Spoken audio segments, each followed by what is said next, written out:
لیکن میرا اندازہ ایک ضرور ہے جی سر. اور یہ آج کا نہیں ہے، بہت شروعات سے ہے کہ اس مقدمے کی تہ تک پہنچنا بہت ضروری ہے، اور اس کے لیے یہ 5 جج صاحبان خود بیٹھ کر، کیونکہ یہ زیادہ سے زیادہ بہت کمزور قسم کی انکوائری کر سکتے ہیں، بہت ہی کمزور قسم کی انکوائری کر سکتے ہیں. جو کاغذات پیش ہو گئے انہی کو متعلق دیکھ کر فیصلہ کرنا پڑ جاتا ہے. یہ ایک لحاظ سے کانسٹیٹیوشنل کیس کم ہے، فوجداری کیس زیادہ ہے، اور فوجداری کیس میں احتیاط کی بھی اتنی ہی ضرورت ہوتی ہے جتنی کہ کسی انصاف کی ضرورت بتائی جاتی ہے، وہ سب سے زیادہ فوجداری مقدمے میں ہوا کرتی ہے. تو میرا یہی اندازہ ہے ابھی بھی، اور میں اپنے پہلی رائے پہ ابھی بھی قائم ہوں کہ فیصلہ کے کرنے سے پہلے سپریم کورٹ کو، ان 5 محترم جج صاحبان کو یہ نتیجہ اپنے طور پر نکال لینا ہوگا کہ پہلے ہمیں ایک ایسا کمیشن بنانا پڑے گا جس کے پاس صرف انکوائری کمیشن نہ ہو، وہ ایک تحقیقاتی کمیشن ہو، اس طرح سے کہ ان کے پاس اختیارات ہوں کہ وہ سی آئی اے سے، وہ اپنے آئی ایس آئی سے، وہ بی آئی سے، ان سب سے حکم دے کر تفتیش کے لیے ان سے تلاش کرانے کے لیے اور تہ تک پہنچنے کے لیے. سر یہ بتائیے گا بارے ثبوت آپ کے خیال میں کس پر ہے؟ جی بارے ثبوت کس پر ہے آپ کے خیال میں؟ کس چیز کا؟ یہ جو میاں صاحب کی پراپرٹیز ہیں لنڈن کی، حسین نواز کے نام ہے یا مریم صاحبہ کے نام ہے؟ اس میں بھی بہت سے کاغذات تو موجود ہیں، بیانات کی تردیدیں ہو رہی ہیں. اب بیانات کوئی اسمبلی میں ہیں، کوئی باہر ہے. اسمبلی کے بیانات پر کوئی کارروائی ہو سکتی ہے یا نہیں، اس کا بھی فیصلہ عدالت کو کرنا ہوگا، کیونکہ پروٹیکشن تو پارلیمنٹ کے اندر بیان دینے کی ہوتی ہے کہ اس کے اوپر کوئی مقدمے نہیں چل سکتے. سر لیکن بارے ثبوت کس پر ہوگا؟ کس کو ثابت کرنا ہے؟ کیا اپوزیشن نے ثابت کرنا ہے کہ یہ 2 نمبر ہے، یا میاں صاحب کو ثابت کرنا پڑے گا کہ یہ کہاں سے آئے ہیں؟ آپ دیکھیں جی، میں نے ابھی جس طرح آپ سے عرض کیا ہے کہ یہ فوجداری مقدمہ ہے، اس میں پہلے جو مقدمے کا کمپلیننٹ ہوتے ہیں پہلا بار تو ان پر پڑتا ہے کہ وہ کم از کم اتنا ثابت کر دیں کہ جسے یقین سا ہوتا پیدا ہو جائے کہ یہ کچھ معاملہ گڑبڑ ہے. جب وہ کاغذات سے یا شہادت سے اس نتیجے تک پہنچ جائیں گے تو پھر بارے ثبوت ملزم کے اوپر آ سکتا ہے. میں نہیں کہہ سکتا کہ ابھی تک اتنا معاملہ آیا کہ نہیں. بلا شک و شبہ نعیم بخاری محنت بہت کر رہے ہیں، بہت سے نئے کاغذات بھی لے کر آئے ہیں، آج بھی دستاویزات لے کر آئے ہیں. اگر ان سے اتنی بات ثابت ہو جائے کہ واقعی کچھ واقعہ کوئی چیز ہوئی ہے اور کوئی رقم ایسی ہے جس کو ہم ابھی تک معلوم نہیں کر سکے کہ وہ کہاں سے آئی ہے فلیٹ لینے کی، تو اس صورت میں وہ بارے ثبوت ڈال سکتے ہیں کہ نواز شریف یا ان کی فیملی بتائے کہ یہ پیسے کہاں سے آئے، کس طرح آئے، کس طرح پہنچے. لیکن ابھی وہاں تک پہنچی ہے عدالت یا نہیں، اس کا اندازہ لگانا بہت مشکل ہے. ایون جو لاڈ تھنکنگ کی ہے اس سے بھی میں اس نتیجے پر ابھی تک نہیں پہنچ سکا. آپ نہیں پہنچ. بہت شکریہ احسن ظفر صاحب. وہ کہتے ہیں ابھی تک اس نتیجے پر نہیں پہنچے، بٹ کمیشن کی بات انہوں نے کی. میں ذرا شرمیلا فاروقی صاحبہ سے پوچھوں، میں ذرا عرفان قادر صاحب سے پوچھوں گا. شرمیلا بی بی، یہ رحمان ملک صاحب کی رپورٹ آپ کے سامنے ظاہر ہے انہوں نے بڑی محنت سے بنائی ہوگی اور آپ لوگوں نے اس کو بڑا استعمال بھی کیا.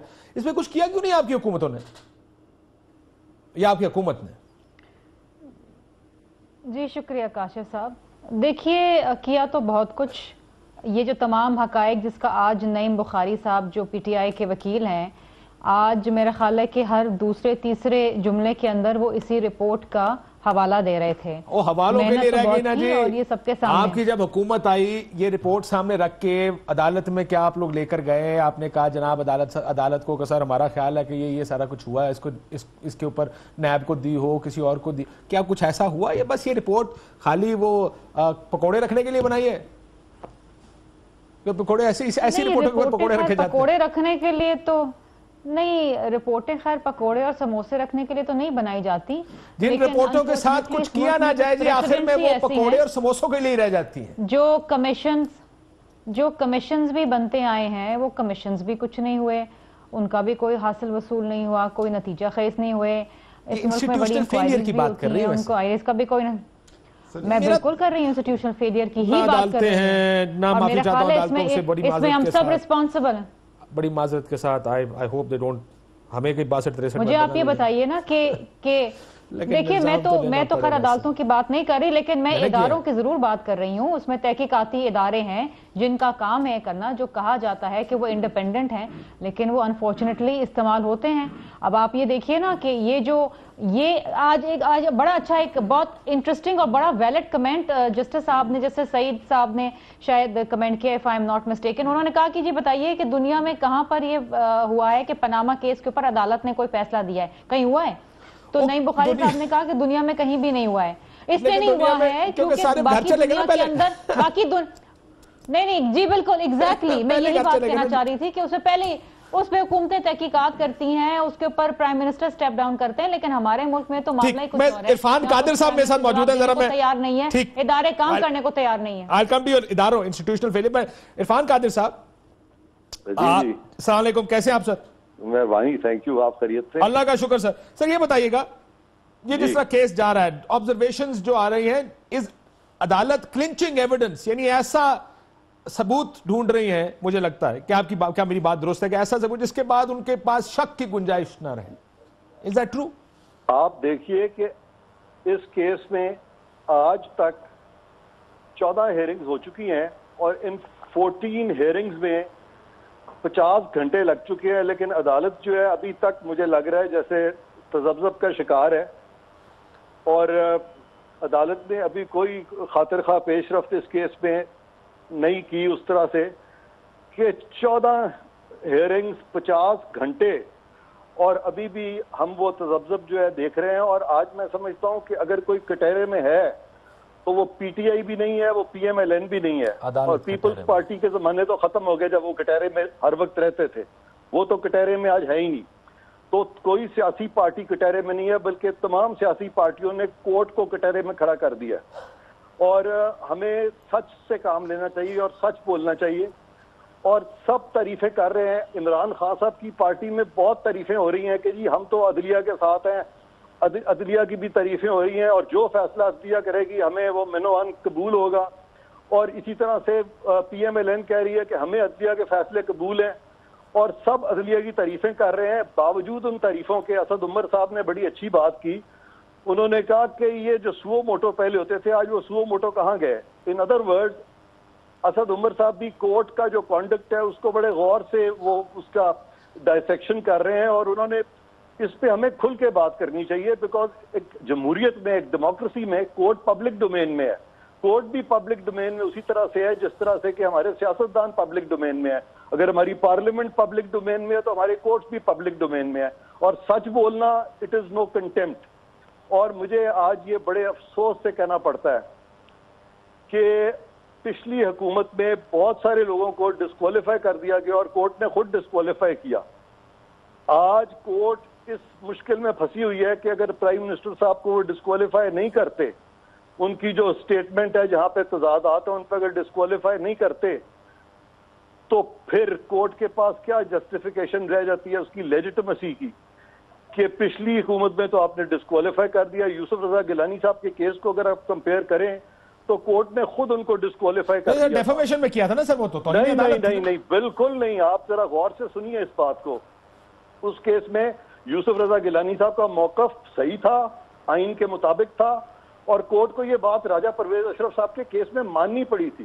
اور میں اٹارنی جنرل تھا اور میں اس کیس میں پیش ہوا تھا، اور میں نے کورٹ کو جب یہ باور کرا دیا تھا تو کورٹ نے کہا تھا، یہی جسٹس کھوسا صاحب جو آج سینئر جج ہیں، انہوں نے میرے سامنے مجھے کہا تھا کہ صدر صاحب جو ہے ان کو امیونٹی پاکستان میں بھی ہے، ان کو سوورن امیونٹی بھی ہے، اور ہم اس چیز کو مانتے ہیں. اور جب کورٹ نے اس چیز کو مانا تھا تو پھر کنٹیمپٹ کس بات کا؟ پھر تو ایک ایکسرسائز ان فیوٹیلٹی ہو رہی تھی. لیکن اس وقت جب ہم نے دیکھا کہ کورٹ مشکل میں آیا ہے تو ہم نے کورٹ کی ساکھ بچانے کے لیے درمیانی رستہ یہ نکالا تھا کہ ہم نے راجہ پرویز اشرف صاحب کے کیس میں پھر کہا تھا کہ چلیں ہم خط میں یہ چیزیں لکھتے ہیں. ہم نے کورٹ کی ساکھ کو اس وقت بھی بچا لیا تھا. لیکن کورٹ کو بھی اپنی ساکھ کا خیال رکھنا چاہیے اور اس طرح کے لا کی ان ایکول اپلیکیشن نہیں ہونی چاہیے. اور اس وقت رستہ بڑا آسان ہے، مشکل رستہ نہیں ہے. when you appear in front of the court you have different، جس طرح different politicians ہوتے ہیں، کورٹ میں ججز بھی مختلف نوعیت کے ہوتے ہیں نا جی. آپ جرنلسٹ بھی مختلف نوعیت کے ہوں گے، وکیل بھی سیاست نہیں کرتے انفارچونیٹلی. آج اگر ہم دیکھیں تو ہماری پولیٹیسائزیشن ہو رہی ہے سارے اداروں کی، یہ نہیں ہونا چاہیے. ٹھیک، پولیٹیسائزیشن ہو رہی. بہت شکریہ Irfan Qadri. I'll talk to you in detail with this because this has to go in that direction where ہمیں کہا جاتا نہ جائیں، لیکن یہ کہیں نہ کہیں یہ بات ہونی پڑے گی. آپ اس ملک کو دیکھیں اینڈ آئی تھنک میاں صاحب شوڈ اسٹے، پرائم منسٹر ہیں بے شک، لیکن ایسے ملک چلے گا کہ ہم یہ بھی نہیں جانتے کون سی بات ٹھیک ہے، کون سا ادارہ ٹھیک کام کر رہا ہے، غلط کام کر رہا ہے، عدالت کا فیصلہ ٹھیک ہے. یہی فیصلے ہیں نا، یہی چیزیں پیش ہوتی ہیں اور پھر کہتے ہیں نہیں جی اس کے اوپر فیصلہ نہیں ہو سکتا، اس کے اوپر کس چیز پہ کریں گے فیصلے؟ میں بہت سادہ سی اگر مثال دے دوں کہ ہم یہ بحث کر رہے ہیں کہ اچھا اگر انہوں نے جھوٹ بولا، یہ ایک سے زیادہ دفعہ سوال پوچھے تھے تو کیا ان کو گھر بھیج دیا جائے؟ تو پرجری کا قانون جو ہے اس کو نکال دیں قانون سے، انسان کو جھوٹ بولنے کی اجازت دے دیں. اگر جھوٹ بولنے کی آپ کو سزا نہیں ملنی ہے، اگر وزیر اعظم کو نہیں ملنی ہے تو باقی کسی شہری کو کیوں ملے؟ ایسے یہ بات ایک بالکل درست کر رہے ہیں کہ اس وقت جو ہے وہ قوم دیکھ رہی ہے. دیکھیں میں تو نہ وکیل ہوں، نہ مجھے بہت زیادہ کوئی آئین سمجھ میں آتا ہے. میں صرف یہ دیکھ رہا ہوں کہ پاکستان کا وزیر اعظم جو ہے اس وقت وہ اس کے خلاف ایک مقدمہ چل رہا ہے، اور اس مقدمے میں ساری بحث جو ہے وہ یہ ہو رہی ہے کہ قانون کا کون سی ٹیکنیکلٹی سے کون سے ادارے نے وقت پہ نہیں کی، کس نے جا کے کیا بیان دے دیا. اس وقت دفاع وزیر اعظم کا یہ نہیں ہے کہ میں بے گناہ ہوں، یا جو بات کر رہے ہیں ان کی بے گناہ ہونے کی نہیں کر رہے، وہ کہہ رہے ہیں کہ قانون میں کون سا نقطہ ہے جس سے ان کو بچایا جا سکتا ہے. یہ ہماری سیاسی یعنی آپ یہ کہہ رہے اخلاقیات ہیں کہ آج یہ رپورٹ پیش ہوئی تو کہا گیا کہ جی یہ رپورٹ تھی تو پیپلز پارٹی نے کیوں کچھ نہیں کیا؟ اس رپورٹ پہ یہ نہیں سوال ہوتا کہ غلط ہے کہ نہیں ہے. اسحاق ڈار صاحب کی جب اعترافی بیان کی باری آئی، انہوں نے کہا جی اسحاق ڈار صاحب کا بیان انہوں نے نہیں ٹھیک کیا، خالی وہ کیس ٹیکنیکل گراؤنڈ پہ باہر نکالا. تو آپ پہلے جائیں، وہ کیس لڑا جائے، وہ کیس جب لڑا جائے گا فیصلہ کرائیں، پھر ہمارے پاس آئے، ہم دیکھیں گے یہ ٹھیک ہے یا نہیں. کاشف میں آپ کو اب پی ٹی آئی چھوڑ دیں، آپ کی طرح میں بھی پاگل ہوئے کہ ٹیکس دینے والا، اس ریٹائرمنٹ کے باوجود بھی اس سال میاں صاحب سے، میاں نواز شریف ارب پتی سے زیادہ انکم ٹیکس دیا. میں ایک انکم ٹیکس پیئر کی طور پہ سوال پوچھ رہا ہوں پاکستان کے تمام اداروں سے کہ یار میرا پیسہ کوئی لوٹ کے بھاگ گیا، کون سا ادارہ؟ سر خدا کا خوف کریں آپ فور گریب سر، میں اچھا چلے مبینہ طور پہ مجھے بتا دیں، مجھے کون ادارہ یہ بولے گا کہ یہ جھوٹ ہے؟ کیا میرا یہ حق ہے یا نہیں ہے کہ میں پوچھ سکوں پاکستان کے کسی ادارے سے کہ یار یہ سچ ہے کہ جھوٹ ہے؟ مجھے نہ کوئی بتاتا کہ یہ سچ ہے، نہ کوئی مجھے بتاتا جھوٹ ہے. مجھے جو ہے وہ مشکل قانونی پیچیدگیاں بتائی جاتی ہیں.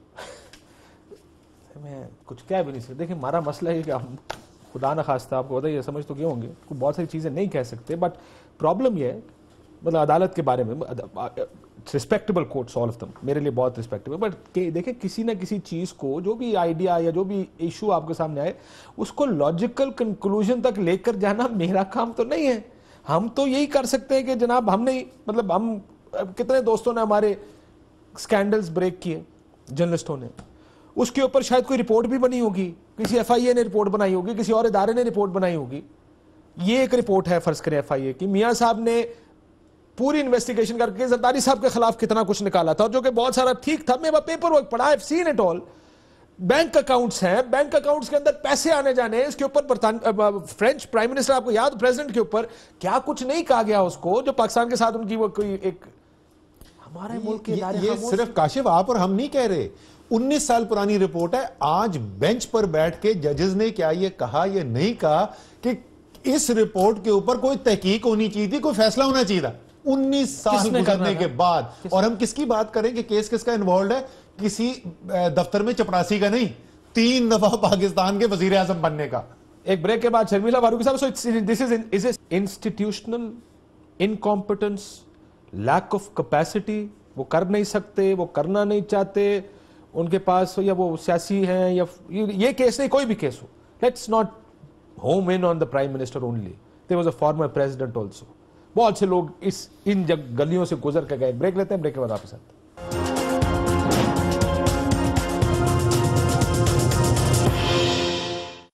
ویلکم بیک ناظرین. شرمیلا بی بی سے شروع کرتا ہوں اسٹوڈیو میں. سو ہمارا سسٹم سسٹم خراب ہے شرمیلا فاروقی صاحب, سسٹم خراب ہے. سیاسی جماعتیں اپنا کام نہیں کرنا چاہتی. آپ کی حکومت آتی ہے, آپ اس رپورٹ پہ کچھ کرنا نہیں چاہتے, آپ ایف آئی اے کو کچھ نہیں کہتے کیونکہ جب سپریم کورٹ فیصلہ دیتی ہے اصغر خان کیس کا, میاں صاحب آتے ہیں وہ آپ کے خلاف کچھ نہیں کرنا چاہتے سوئٹزرلینڈ کے کیسز کا. یہ اتنا اچھا ایک نیکسس بنا ہوا ہے کہ جب کیسز عدالت میں جاتے ہیں تو آپ کی پروسیکیوشن بھی اس کیس میں کچھ نہیں کرتی, اور عدالتیں بھی الحمدللہ اچھے فیصلے دیتی ہیں, وہ بہت اچھے فیصلے. Is that true as an analysis کہ یہ رپورٹیں بہت ملیں گی لیکن ان کا کرنا کچھ نہیں, پکوڑے تلنے. کاشف صاحب دیکھیے بات یہ ہے کہ صرف سیاسی جماعتوں کو یا میاں صاحب کو یا پیپلز پارٹی کے گورنمنٹ کو برا بھلا کہنے سے تو فائدہ نہیں ہوگا. صرف ایک ادارے کا سربراہ ادارہ پورا نہیں چلاتا, یہ نیچے ایک سیکشن آفیسر سے شروع ہوتا ہے, اور ہر ادارے میں اتنا گند آ چکا ہے, اتنا گند آ چکا ہے کہ اٹ از میرا خیال ہے کہ نیکسٹ ٹو پرابلی امپاسبل. اچھا مجھے بتائیے رحمان ملک صاحب کی رپورٹ میں سیکشن افسر کی وجہ سے دھول کھا رہی ہے کسی ایف آئی اے کے دفتر میں؟ نہیں, دیکھیے رحمان ملک صاحب نے تو یہ رپورٹ بنائی when he was additional director F I A, اور جب ہماری حکومت آئی ظاہری بات ہے کہ ہم نے بھی سوچ سمجھ کے اس پہ اس طریقے سے ایکشن نہیں لیا جو شاید ہمیں لینا چاہیے تھا, کیونکہ سامنے سے الزام یہی آتا کہ پولیٹیکل وکٹمائزیشن ہو رہی ہے. آپ کو یاد ہوگا کہ اصغر کیس جو تھا اس کے اندر Iftikhar Chaudhry, this is a fact. میں مطلب یہ جو لوگ یہاں پر بیٹھ کے یہ باتیں کر رہے ہیں, مجھے بتائیے کہ عمران خان صاحب کی پارٹی کی حکومت ہے خیبر پختونخوا میں, انہوں نے چند وزراء نکالے. وہ بات آپ کی عمران خان بھی اسی میں ہے نا, وہ پولیٹیکل پرویز خٹک صاحب بھی اسی پولیٹیکل سسٹم کی پیداوار ہے نا جی. ہم سب جو ہیں ہم سب کی کہیں نہ کہیں کوئی نہ کوئی مجبوری, کوئی نہ کوئی ریزرویشن آ جاتی ہے. بات ابھی آپ نے عدالت کی بات کی, میں تو اس کو بالکل ٹچ نہیں کروں گی, میں کنٹینٹ میں اندر نہیں آنا چاہتی ہوں. آپ بات کر سکتے ہیں, میں نہیں کر سکتی جی. I will not comment on the honorable court and the honorable judges. No, but I'm saying these things may go to the honorable court. Why do they, جب اگر عدالت آج کہہ رہی ہے کہ they should اسحاق ڈار صاحب کا آج بھی بیان موجود ہے, ٹیکنیکل گراؤنڈ تھا, ٹیکنیکل گراؤنڈ کو کہیں نہ کہیں آپ کو دوبارہ اٹھانا بھی تو چاہیے نا کہ یار ٹیکنیکل تو ہے, لیکن let's look at the contents of the. Clear کس نے کیا کاشف صاحب؟ اسحاق عدالت کہہ رہی ہے کلیئر کسی نے نہیں کیا, آج سپریم کورٹ کہہ رہی ہے ان کو کسی نے کلیئر نہیں کیا. اسد عمر صاحب یہ that's a problem. نیب نے کلیئر کر دیا. No, they are saying technical ground پہ کیس اڑایا ہے, کلیئر نہیں کیا. دیکھیں پرابلم جو آپ کہہ رہے ہیں, پرابلم جو ہے وہ سسٹم کا نہیں ہے. سر یہ ایک سسٹم کا پرابلم نہیں ہے. آپ دنیا کا جو مرضی سسٹم بنانا افراد اس کو چاہیں وہ بنا لیں. کہنے کا مطلب یہ ہے کہ اگر آپ کا حکمران یہ چاہتا کہ اس کو انویسٹیگیٹ کر کے میں نے توڑ پہنچانا تو پہنچا دیتا. کیوں نہیں؟ اگر مشرف آتے, وہ انہوں نے ان تمام کیسز کو استعمال کیا اپنے پولیٹیکل ایڈوانٹیج کے لیے, ڈیلز کٹ کی. پہلے ایک نواز شریف کے ساتھ این آر او کیا, پھر دوسرا این آر او جو ہے وہ پیپلز پارٹی کے ساتھ کیا. وہ چاہتے تو اس وقت بھی ہو سکتا تھا. زرداری صاحب نے بہت عقل مندی کا فیصلہ کیا, 5 سال انویسٹمنٹ کی انہوں نے, اس کا پچھلے 3.5 سال سے ریٹرن مل رہا ہے.